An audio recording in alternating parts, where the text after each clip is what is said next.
इस्लाह का जो सबसे बुनियादी इसका सिरा है तालीम। जिस तरह से शऊर आएगा माहौल चेंज हो जाएगा। देखिए, एक जाहिल शख्स आपकी क़यादत कर रहा हो तो जितने नीचे लोग हैं वो सब जहालत का सबूत देंगे।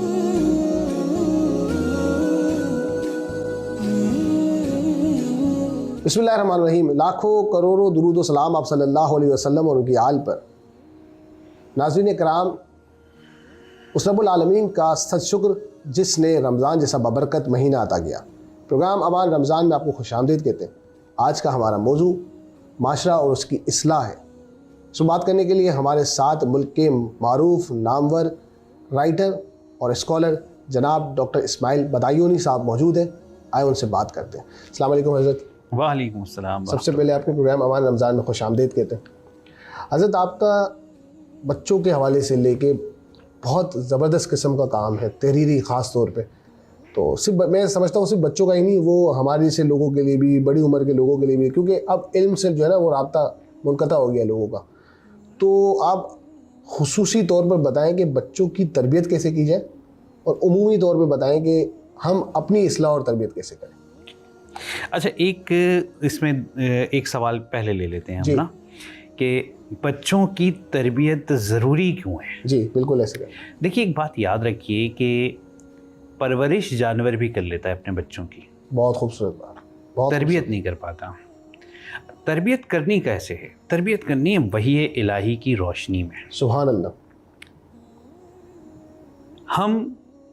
मैं आपसे इसकी मिसाल देता हूँ। मैं आपसे पूछूं क्या आँखों से हम क्या काम लेते हैं, तो आप कहेंगे आँखों से हम देखते हैं। तो मैं पूछूं क्या अंधेरे में देख सकते हैं, तो आप कहेंगे अंधेरे में नहीं देख सकते। वाह। तो मैं पूछूंगा कि फिर देखने के लिए क्या चीज़ ज़रूरी है आँखों के साथ, तो आप कहेंगे रोशनी बहुत ज़रूरी है। क्या खूबसूरत बात, बहुत खूबसूरत बात। अगर किसी अंधेरे की जगह पे जा रहे हैं, रास्ते में अंधेरा ही हो, रोशनी ना हो, तो किसी भी खाई में गिर जाएंगे। ऐसे ही ऐसे। इसी तरह से ज़िंदगी गुजारने के लिए जहाँ अक़ल ज़रूरी है, उसके साथ वही इलाही की रोशनी बहुत ज़रूरी है कि इसके मुताबिक ज़िंदगी गुजारनी है, तो आप किसी खाई में नहीं गिरेंगे गुमराही की। दूसरी बात ये, बच्चों की तरबियत बहुत अहम है, बहुत अहम है, बहुत अहम, बहुत अहम है। मिसाल देता हूँ, यहाँ से स्टूडियो से बाहर हम निकलते हैं और हमें ये मालूम चलता है कि नर्सरी के चौक पर एक सर्कस लगा हुआ है और वहाँ एक कुआं है, आग का कुआं। और सर्कस का जो मालिक है वो कहता है कि तुम अपने बेटे को इस आग का के कुएं पर जो 4 फुट का फट्टा रखा हुआ है, इससे इसे यहाँ से वहाँ गुजार दो। सही। तो मैं आपको 1 लाख रुपए दूंगा 1 मिनट के। आपकी तो तनख्वाह भी नहीं है, 1 साल की जितनी तनख्वाह बनती है, सिर्फ इस बच्चे को इस कोने से उस कोने तक पहुँचा दो। तो आप कभी राज़ी नहीं होंगे, कोई बाप राज़ी नहीं होगा, कोई माँ राज़ी नहीं होगी।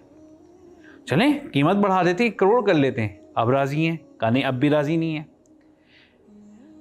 वालिदैन क्या कहेंगे, भाई सारी दौलत दे दो अपनी और ये चाहो कि मेरा बच्चा इस 4 फुट की जगह से गुजर जाए। मैं नहीं चाहूँगा कि खुदा ना खास्ता ये गिर गया तो ये ज़िंदा नहीं बचेगा। मैं अपनी मौत, बेटे की मौत की, बच्चे की मौत की कीमत नहीं लूँगा। ऐसे ही, सच्ची बात।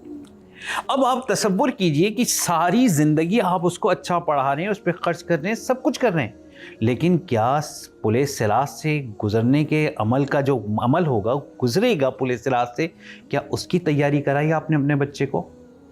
उसकी तैयारी करानी है और इस दुनिया में करानी है ताकि वो उस पुलिस सिलास से गुजर जाए। अगर आपने नहीं कराई तो आप सोचिए कि कितना बड़ा नुकसान कर रहे हैं आप अपने बच्चे का। ये बात हो गई। तो बच्चों की तरबियत, अब सवाल है कि कैसे करें। याद रखिए, बच्चा आपसे सीखता है। जो आप करेंगे वो बच्चा करेगा। हम क्या करते हैं, हमारा तर्ज अमल क्या होता है, हम बच्चे से कहते हैं जोर से बात नहीं किया करो। हमने अपने लहजे से तो कुछ और पैगाम दे दिया। सही है, हमने जोर से बोला। हमें ये कहना था कि नरमी से बात करनी है, तो हमें कहना था नरमी से बात किया करो, और करके दिखाना भी है। घर में हम चीख रहे हैं, चिल्ला रहे हैं, अब बच्चे से चाहते हैं कि वो चीख कर और चिल्ला कर बात ना करे, ऐसा मुमकिन नहीं है। तो जो अमल चाहते हैं आप कि आपका बच्चा ऐसा अमल करे, आपका बच्चा फजर की नमाज़ पढ़े, आपका बच्चा फजर की नमाज में मस्जिद जाए, आपका बच्चा सच बोले, आपका बच्चा झूठ ना बोले, आपका बच्चा चोरी ना करे, जो कुछ चाहते हैं आप वो अपने अमल से करके अपने बच्चे को दिखाइए। बड़ी खूबसूरत बात, बड़ी खूबसूरत। अच्छा ये बताएं हज़रत, चूँकि पहले के ज़माने के वालिदैन हुआ करते थे, वो जो है ना फ़िक्रमंद तो थे ही, साथ में अमली तौर पे करके भी दिखाते थे, यानी जो अमल था वही बच्चों में डालते थे। अब चूँकि टिकटॉक की जनरेशन है जी, अब चूँकि सोशल मीडिया की जनरेशन है, तो इस दौर में अब इससे निकला नहीं जा सकता। ये जितनी भी बंदा बोले कि ये बेकार चीज़ है, ये बेकार चीज़ है, अब इस अहद में, इस दौर में हम दाखिल हो चुके हैं जी। अब इस अहद में, इस दौर में इनको साथ चलते हुए बच्चों की तरबियत कैसे हो? ये पहले तो अपनी हो जाए। ये बहुत खूबसूरत सवाल आपने किया एहसन भाई। मामला ये है कि माशरे के बिगाड़ को भी तो दुरुस्त हम नहीं कर रहे हैं ना। जी, जी, जी। कोई और तो करेगा नहीं बाहर से आके हमारे माशरे को दुरुस्त। बिल्कुल। मैं अपने शागिर्दों से कहता हूँ कि तुमने यकीनन वीडियोस बनानी है, तुम लोगों ने बहुत सारे काम करने, तो उसको पॉजिटिव करो ना, अपने माशरे की बेहतरी के लिए करो। मैं इसकी एक बहुत मिसाल देता हूँ कि जब कौमें आगे जाती हैं तो कौमें कोशिश ये करती हैं कि दुनिया के सामने अपनी कौम का तसव्वुर बेहतर पेश करें। वाह, बहुत खूबसूरत बात। वो वीडियोस बनाती हैं रियासत की सतह पर भी, इनफरादी सतह पर भी, तंजीमी सतह पर भी, और वो माशरे को दिखाते हैं कि ऐसे होते हैं, ऐसे जिया जाता है, ऐसे वैल्यूज़ होती हैं जिनकी हमें कदर करनी होती है, अपनी अक़दार को ऐसे संभाल के हमें चलना होता है। तो नौजवानों को ये मैसेज दे रहा हूँ आपके प्लेटफॉर्म से, यकीनन आप वीडियोस बनाएंगे, आप उसको वायरल करने की कोशिश करें कोई ऐसी प्रैंक ना बनाएं, ऐसा काम ना करें जिससे दूसरों को तकलीफ हो, ऐसा मैसेज दुनिया में नहीं जाए कि ये हैं पाकिस्तान के मुसलमान और नौजवान, बल्कि ऐसा खूबसूरत मैसेज जाए कि पाकिस्तान के नौजवान, ये मुसलमान ऐसे हैं कि इनके नौजवान ऐसे हैं, इनके बच्चे ऐसे हैं, इनकी औरतें ऐसी हैं। ये पूरे माशरे को किरदार अदा करना होगा। वाह वाह। अच्छा हज़रत, आपने माशरे की बात की और मुसलमानों की बात की, तो बहुत सारे जो है वो मुख्तलिफ़ किस्म के किरदार हैं माशरे में। उसमें से एक किरदार है बदकिस्मती से, जिसे हम जो है ना, हम तो नहीं लेकिन उसे अब हकीर समझा जाता है। मैं मौलवी की बात कर रहा हूँ। मौलवी तो है ही ऐसे, मौलवियों ने ये काम बिगाड़ा है, मौलवियों ने ख़राब किया है। सही है, हर काम का ज़िम्मेदार मौलवी, आपने देखा होगा आजकल हर जगह पे। तो मौलवियों का क्या किरदार है माशरे में? एहसन भाई, हर सिक्के के दो रुख हैं, हर चीज़ के दो पहलू हैं। मौलवी का बड़ा पॉजिटिव रोल है और मौलवी का नेगेटिव भी है। हदीस में उलमाए हक़ भी हैं, उलमाए सू भी हैं, दोनों तरह के हैं। कहीं कोताहियाँ भी हैं, इससे भी इनकार नहीं। लेकिन मैं एक मिसाल देता हूँ। एक स्कूल में एक बड़ा मोटा सा बच्चा था, लेकिन वो थोड़ा सा शरारती था, और उसकी शरारत के सबब मामला ये था कि कहीं भी कोई शरारत हो जाए तो उस्ताद साहब की निगाह इंतखाब अच्छू पर पड़ती थी। ये काम इसी अच्छू ने किया है। वाह। वॉशरूम का नलका टूट गया तो उन्होंने डंडा उठाना है और अच्छू की पिटाई कर देनी है, और थोड़ी देर बाद पता चलता था कि ये तो प्लम्बर खुद खोल के ले गया था। किसी ने इंक फेंक दी किसी दूसरे बच्चे पे, तो उस्ताद साहब फौरन अच्छू को बुलाते, अच्छू इधर आओ, मुर्गा बन जाओ। उस्ताद साहब का एक दिन पर्स गुम हो गया। उस्ताद साहब ने अच्छू को बुलाया, अच्छू की फेंटी लगा दी कि पर्स कहाँ है। अब अच्छू की लाख कहे कि भाई मुझे नहीं मालूम कि कहाँ है सर आपका पर्स। नहीं, थोड़ी देर बाद फेंटी लगाने के बाद जब ड्रॉस खोली टेबल की तो मालूम चला पर्स तो वहीं और उस्ताद साहब ने खुद रखा था। तो एक दिन एक शख्स आया, कहने लगा उस्ताद साहब बाहर जो है वो बस का तसादुम हो गया है, 4 लोग मर गए। अच्छू अपनी जगह से उठा और आने के बाद जो है वो मुर्गा बन गया। उस्ताद ने 2 लगाई और कहने लगा बाहर बंदे मरे और तुझे मसलियाँ सूझ रही हैं। तो अच्छू खड़ा हुआ, कहने लगा उस्ताद जी आखिर में कसूर तो अच्छू ही का निकलेगा ना। वाह वाह वाह वाह, बहुत अच्छा। तो मामला यह है कि हमने माशरे के सबसे पिसे हुए तबके को हर चीज़ के लिए कसूरवार ठहरा दिया। हम तरक्की क्यों नहीं कर पा रहे? मौलवी कसूरवार है। भाई मौलवी के पास आपने ऐसा क्या दिया है? क्या आपने यूनिवर्सिटीज़ मौलवीज़ को बना के दी हैं मौलवियों को कि आप ये यूनिवर्सिटी बनाएं, आप साइंस और टेक्नोलॉजी पढ़ें और आप आगे जाएं? बल्कि जिन लोगों को रियासत ने अमाउंट दिया, पैसा दिया, सहूलियात दी, क्या उन लोगों ने तरक्की की? अगर नहीं तो सवाल उनसे बनता है, ना कि मौलवी से। वाह, ऐसे ठीक है। ऐसे। फिर हर शख्स का एक किरदार है। प्याज बेचने वाला सारी जिंदगी प्याज ही बेचेगा, कपड़ा बेचने वाला कपड़ा बेचेगा, सही। जो बॉर्डर पे है वो बॉर्डर पे लड़ेगा, जो ऐवान में वो ऐवान में होगा। हर एक का एक रोल है भाई, ठीक है। मौलाना का किरदार ही ये है कि वो नमाज पढ़ाएंगे, वो तबलीग करेंगे, वो इस्लाह करेंगे, वो हिफाजत करेंगे और वो लोगों को समझाएंगे कि अल्लाह और उसके रसूल की जानिब आ जाओ। वो अपना किरदार अदा कर रहे हैं, ठीक है। अब इसका ये एक बड़ा पॉजिटिव रुख हुआ ये कि जैसे ही कोई मस्बत रुख होता है किसी का, तो मनफी भी है। ऐसे होशियार भी आ गए, ऐसे ठग भी आ गए। तो एक ठग को मालूम चला कि भाई इस बस्ती में सब अहमक लोग रहते हैं। वाह। तो वो पहुंच गया, उसने अपनी बीवी से कहा कि मैं इस मस्जिद में रुकूंगा, तुमने रोज़ाना आना है और वज़ू खाने में अखरोट, बादाम, किशमिश, इंजीर, इन सब का एक हलवा तैयार करो और फुला जगह रख जाया करना, बस वो मैं खा लिया करूँगा, उससे तवानाई आएगी। और मुझसे मिलने की कोशिश नहीं करना। और जब मेरा एक मकाम यहाँ बन जाए, 6 माह, 8 माह, साल भर बाद, उस वक्त आना और आकर एक दावा करना। वो दावा भी उसको समझा दिया, सारी बातें समझा दी। बीवी रोज़ यही करती। अब ये आदमी नमाज पढ़ता, खाता पीता कुछ नहीं। लोगों ने देखा भाई ये बड़ा नेक आदमी मालूम होता है, किसी के यहाँ से खाना आए तो मना करते नहीं खाना। पानी बस जब वज़ू खाने में जाता, वज़ू नमाज पढ़ने तभी पानी पी लेता। कुछ ही अरसे में इसकी बस्ती में शोहरत हो गई, भाई अल्लाह का वली आ गया यहाँ तो। वाह। कि ये बड़ा बाकमाल आदमी, खाता भी कुछ नहीं है और पीता भी कुछ नहीं है और किसी से कुछ लेता देता भी नहीं है, बड़ा मुखलिस है भाई।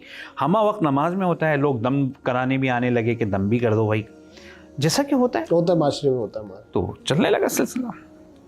एक दिन वो औरत आई, उसकी बीवी, और आके उसने दावा किया कि इस शख्स ने मेरे बेटे को कत्ल किया है बगदाद में, इसको तो मैं ढूंढ रही थी, यहाँ दरवेशी का ढोंग रचाता फिर रही है। मैं इसको काजी के पास लेके जाऊंगी और इसे कत्ल करवाऊंगी क़िसास में। ठीक है। लोग आगे पीछे आ गए, क्या हो गया, ये वक्त का अब्ताल है, तुम अल्लाह के वली के साथ ऐसा कर रही हो। एक बुजुर्ग ने आवाज़ लगाई वहीं से, उन्हीं लोगों में से एक बूढ़े आदमी ने, कि भाई दियत ले लो, खून बहा ले लो।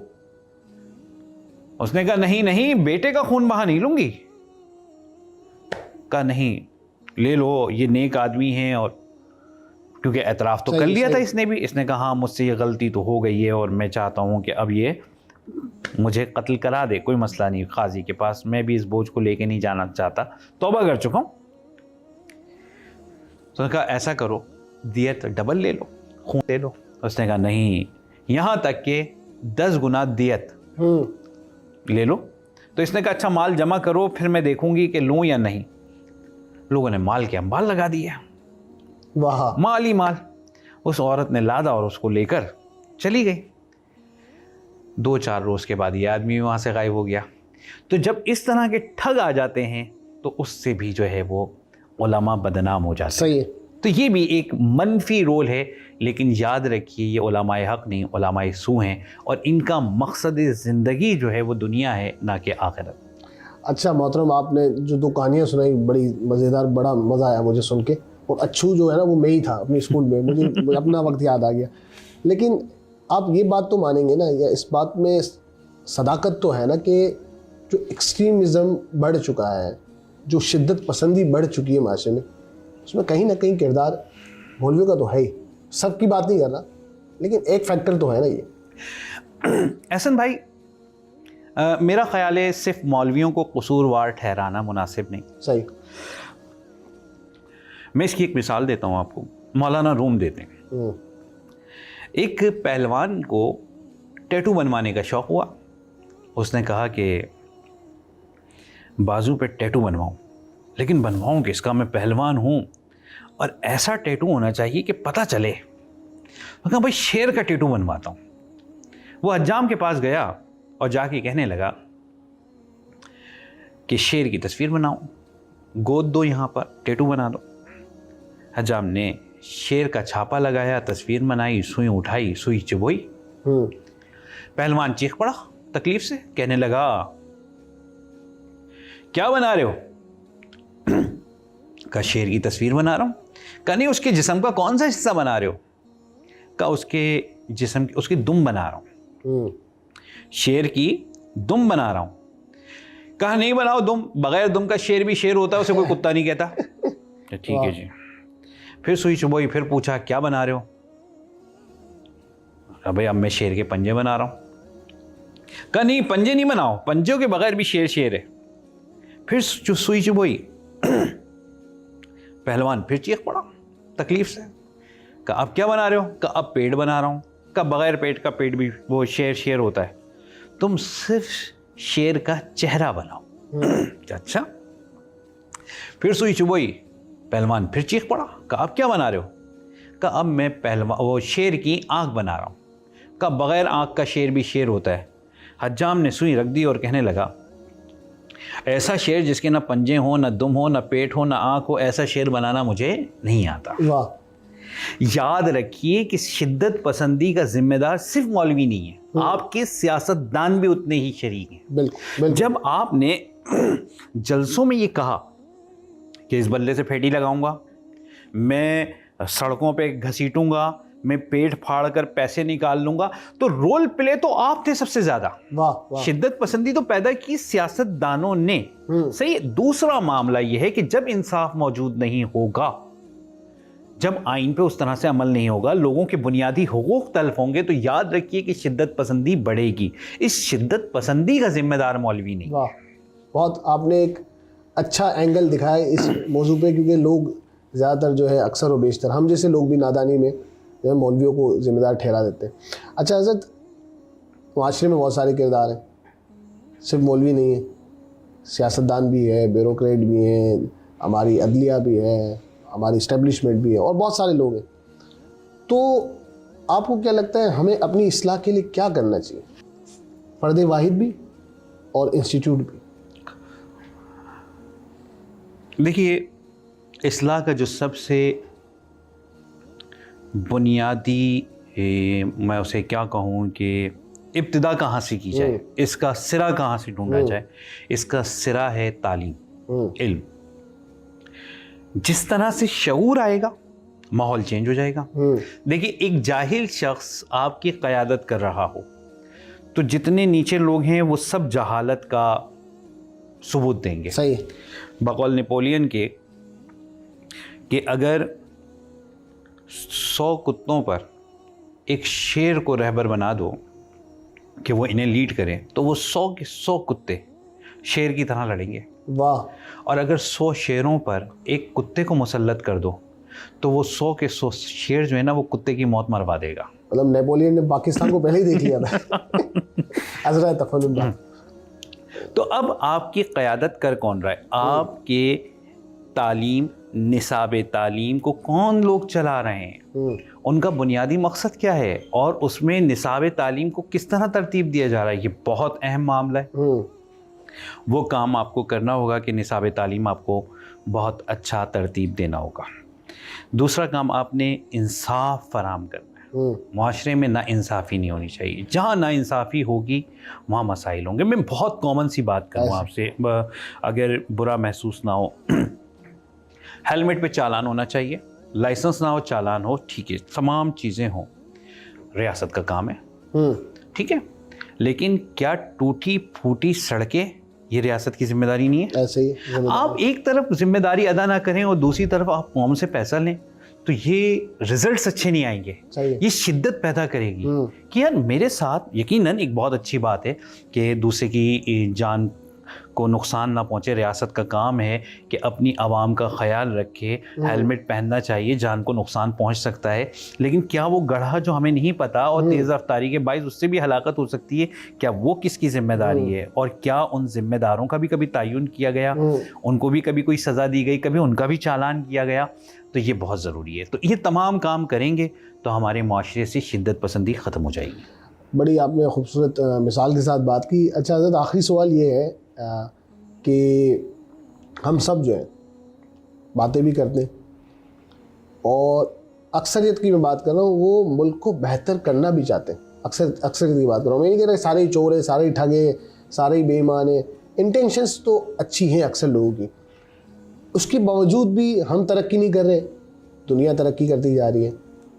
तो हम ऐसा नहीं कि हमें वसाइल की कमी है, वसाइल की कमी भी नहीं है, हमारे पास मौसम भी है, हमारे पास जो है वो दुनिया की जो है वो बड़ी अक़वाम में से एक कौम भी हम हैं, और हमारे पास इंस्टीट्यूशंस भी हैं, इदारे भी हैं, यूनिवर्सिटीज़ भी हैं, इल्म में भी हम, ऐसा नहीं कि हम बिल्कुल ही पीछे हैं। ये तो नेगेटिविटी फैलाई जाती है, ऐसा नहीं, अल्लाह का शुक्र है हम बहुत से मुल्कों से बहुत आगे हैं, उसके बावजूद भी हम तरक्की क्यों नहीं कर रहे? देखिए, एक फातह कौम का मिजाज और होता है, एक मफतू कौम का मिजाज और होता है। क्या खूबसूरत जुमला का, क्या खूबसूरत जुमला। मफतू कौम फातह कौम की अक़दार को, तालीम को, तहज़ीब को, सक़ाफ़त को खुशी खुशी कबूल करती है और बतौर तरक्की कबूल करती है।